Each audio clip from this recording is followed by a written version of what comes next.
હવે વાત કરીશું મૃદુ મક્કમ અને કોમળ હૃદયના મુખ્યમંત્રીની। જી હા, મુખ્યમંત્રી આજરોજ વડોદરા ખાતે ગયા હતા, પણ ત્યારબાદ તેઓ અમદાવાદી પોળમાં ધારાસભ્ય યોગેશ પટેલને પણ મળ્યા હતા।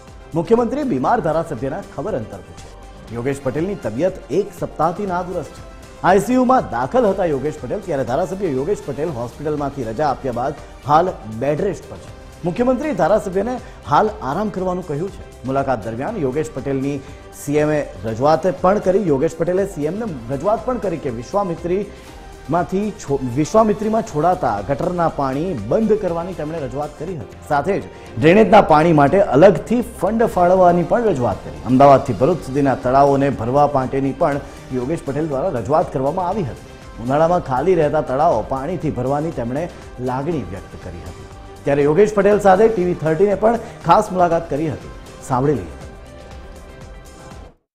રાજ્યના મુખ્યમંત્રી ભૂપેન્દ્ર પટેલ આજે વડોદરામાં હતા। વડોદરામાં વિવિધ કાર્યક્રમોમાં હાજરી આપ્યા બાદ મુખ્યમંત્રી સીધા અમદાવાદી પોળ ખાતે પહોંચ્યા હતા। અમદાવાદી પોળ કે જે ધારાસભ્ય યોગેશ પટેલનું નિવાસસ્થાન છે, અને યોગેશ પટેલની તબિયત છેલ્લા ઘણા દિવસથી નાદુરસ્ત છે।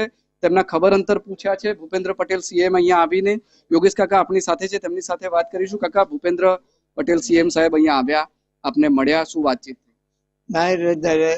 ગૃહમંત્રી કેન્દ્રના મંત્રી શ્રી ત્યારે 2 દિવસ આવ્યા, અને એમની સાથે જે હું વિશ્વામિત્રી પ્રોજેક્ટ ને અન્ય જગ્યાએ ગયો તાપમાં, ને એ જે તાપને લીધે થોડી અસર થઈ, એટલે હું ઝાયડસ હોસ્પિટલમાં દાખલ થયેલો, અને 3 દિવસની સારવારથી મને થોડું સારું બી થઈ ગયું છે। આજે ગઈકાલે મને રજા આપેલી, અને મુખ્યમંત્રી શ્રી જયારે દવાખાનામાં તો તારે અમારે ફોન પર વાત ચાલતી હતી, ને ઘરે આવીને મારી ખબર અંતર પૂછી, એ બધાનો એમનો આભાર માનું।